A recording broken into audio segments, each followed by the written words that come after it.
তৃণমূল কংগ্রেসের নেতাদের তো কালো পতাকা দেখানোর প্রয়োজনই পড়ে না, রাস্তায় দাঁড়ালেই কালো হয়ে যাবে, মুখগুলোই তো কালো ওদের, কারো গরু পাচারে কালো, কারো কয়লা পাচারে কালো, তো পতাকা টতাকা দেখানোর কি দরকার?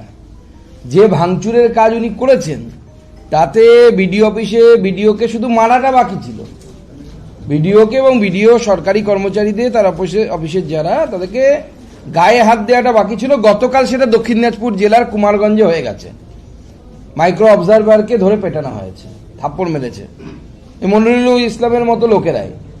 তো তার কাজেই কালো পতাকা, তিনি পুরোটাই কালো, আর কত কালো পতাকা দেখাবেন? রাস্তার মাঝখানে দাঁড়িয়ে থাকুন, তাতেই কাজ হয়ে যাবে। সুকান্তবাবু, আজকে যে আপনি যে এই ওয়েবসাইট উদ্বোধন করতে এলেন রামলালা চ্যারিটেবল ট্রাস্ট, কাজ কবে থেকে শুরু হতে পারে, কতটা আপনাদের পরিকল্পনা, এবং 26-এর বিধানসভা ভোট? প্রথম কথা হচ্ছে আমাদের পরিকল্পনা, এটা ট্রাস্টের পরিকল্পনা। আমি ট্রাস্টের সদস্য বা নই, আমি অ্যাডভাইজার।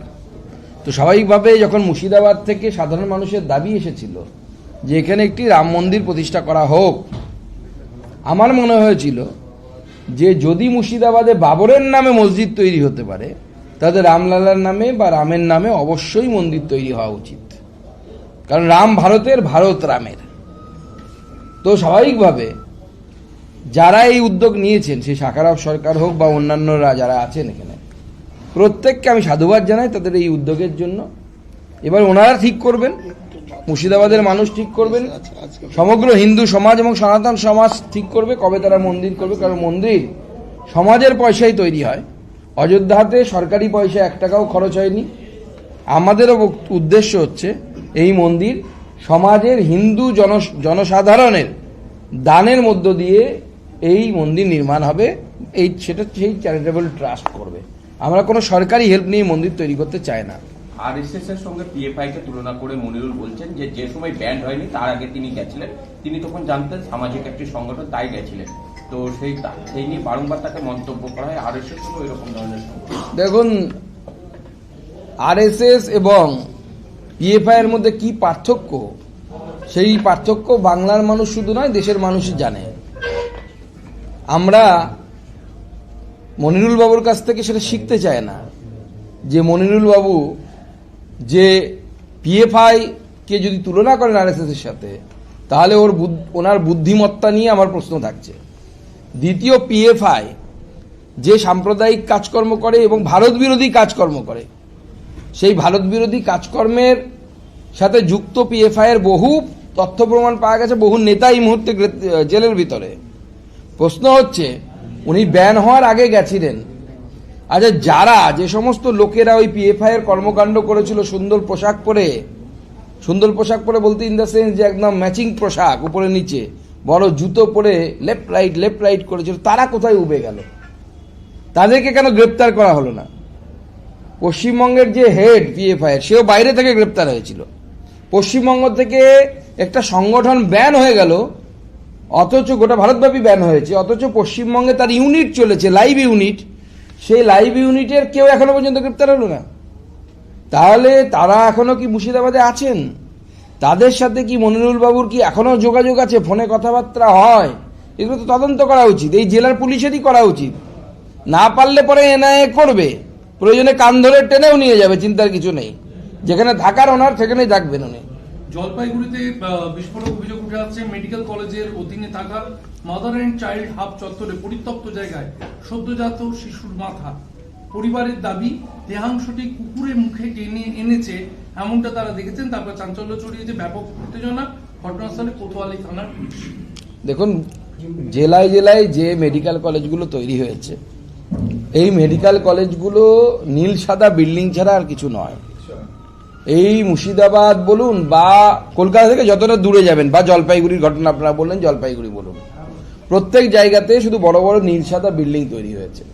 এবং এখানে পরিকাঠামো বলতে কিছু নেই, না ডাক্তারবাবুর সংখ্যা ঠিক আছে, না নার্সের সংখ্যা ঠিক আছে, না বেডের সংখ্যা ঠিক আছে। এবং আপনি যেদিনই যান বেড পাবেন না, মাটিতেই আপনাকে শোয়াবে।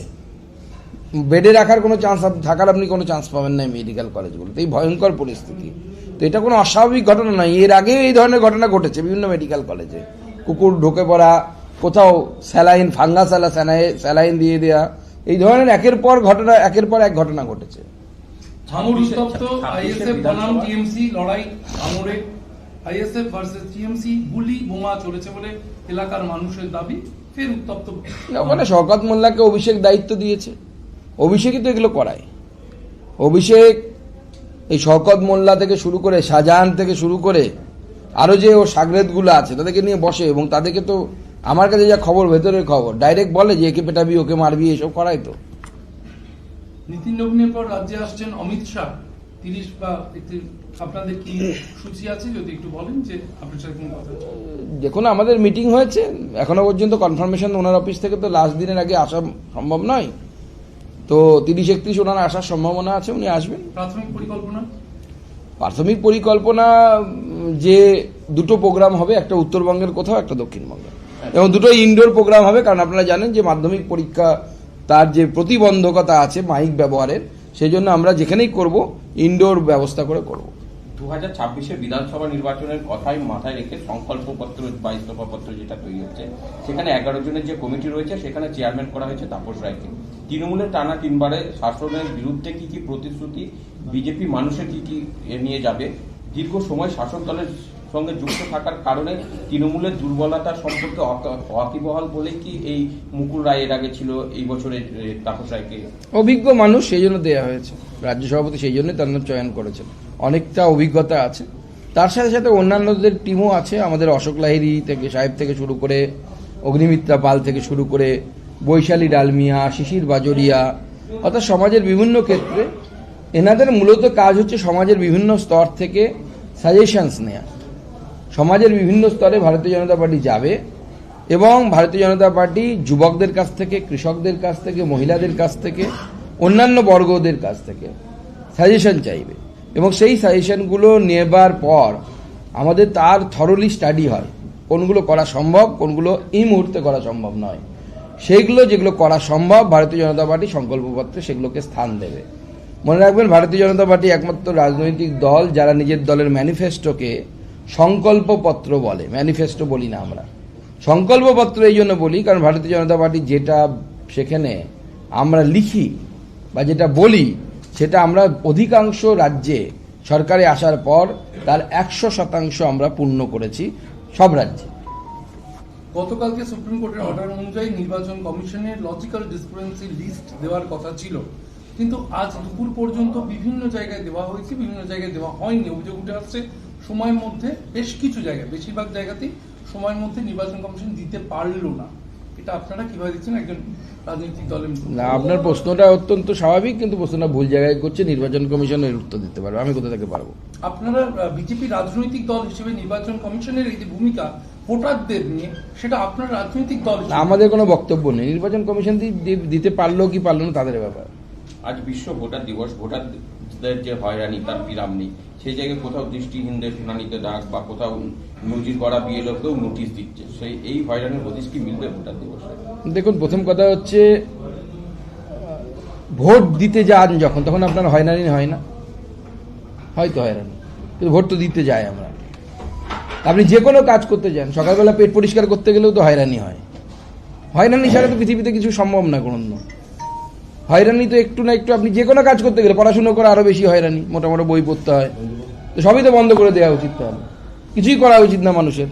ভোট টোট কি করা, কিসের জন্য দরকার, এমনি বন্ধ করে দিন। প্রত্যেকবার দিদিকেই মুখ্যমন্ত্রী করে দিন আপনাদের ইচ্ছে মতো। মহারাষ্ট্রের জেলা পরিষদের বিজেপি প্রার্থী, তার নাম পাওয়া গিয়েছে দুবরাজপুরের ভোটার লিস্টে, যা নিয়ে তৃণমূলের তরফে নানা প্রশ্ন তোলা হচ্ছে। কাজল শেখ, অনুব্রত মণ্ডল তারা সরব হয়েছে, কাজল শেখ মূলত সরব হয়েছে। কাজল শেখ হচ্ছে মাদ্রাসা ছাপ, তার সরব হওয়া নিয়ে আপনারা চিৎকার করছেন। গাধাটা বোঝে যে এই জন্য এসআইআরটা দরকার, তো তার মানে কি ওর নিজেই নিজের গোলে গোল দিচ্ছে।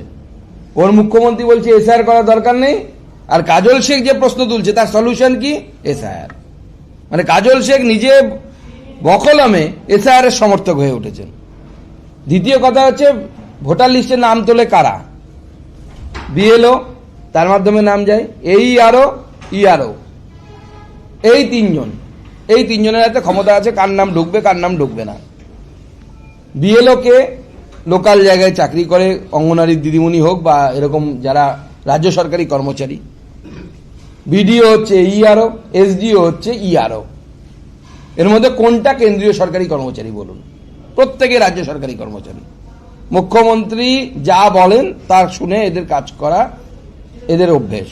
এমনকি এটাও তো দেখা যাচ্ছে বেশ কিছু বিএলও ইচ্ছে করে টাইপিং এর সময় এমন কিছু মিস্টেক করে রেখেছে, হয়তো নাম আছে ভট্টাচার্য আধার কার্ডে, সেটাকে ভট্টাচার্যি করে দিয়েছে শর্টকাট মারার জন্য বা ইচ্ছে করে, যে কারণে হোক। তারা এখন কল পাচ্ছে, তারা এখন ডাক পাচ্ছে। তো এই হয়রানির দায়ী তো তাদের। নাম যদি ঢুকে থাকে তাহলে তো বিএলও দায়ী, কিভাবে নাম ঢুকলো। আর সেই জন্য আমরা বলছি এসআইআরটা হোক, লম্বা এসআইআর হোক, কোনো অসুবিধা নেই। আমরা তো আগেই বলেছি এসআইআর হলে হবে, লম্বা এসআইআর হবে, করে সবার যে ভোটার লিস্ট একদম ত্রুটিপূর্ণ মনে হবে, ত্রুটিমুক্ত মনে হবে, সেই ত্রুটিমুক্ত ভোটার লিস্ট তৈরি করে ভোট হোক। আমাদের একটাই দাবি, no SIR no vote. SIR না হলে ভোট হবে না। দ্বিতীয় হচ্ছে ত্রুটিমুক্ত ভোটার লিস্ট দরকার, ফ্ললেস। কোনো ত্রুটি যেন ভোটার লিস্টে না থাকে, একজনও মৃত ভোটার না থাকে, একজনও ডবল এন্ট্রি না থাকে, একজনও বাংলাদেশি অনুপ্রবেশকারী মুসলিম রোহিঙ্গা এদের নাম যেন না থাকে, আর একজনও ভারতীয় নাগরিকের নাম বাদ না যায়, সে হিন্দু হোক মুসলমান হোক, তাদের নাম থাকবে যারা ভারতীয় নাগরিক। আরো ভালো ভালো খবর দেখতে সাবস্ক্রাইব করুন বাংলা হান্টের ইউটিউব চ্যানেল। বাংলা হান্টের আরো খবর দেখতে নজর রাখুন। বাংলা খবর মানেই বাংলা হান্ট।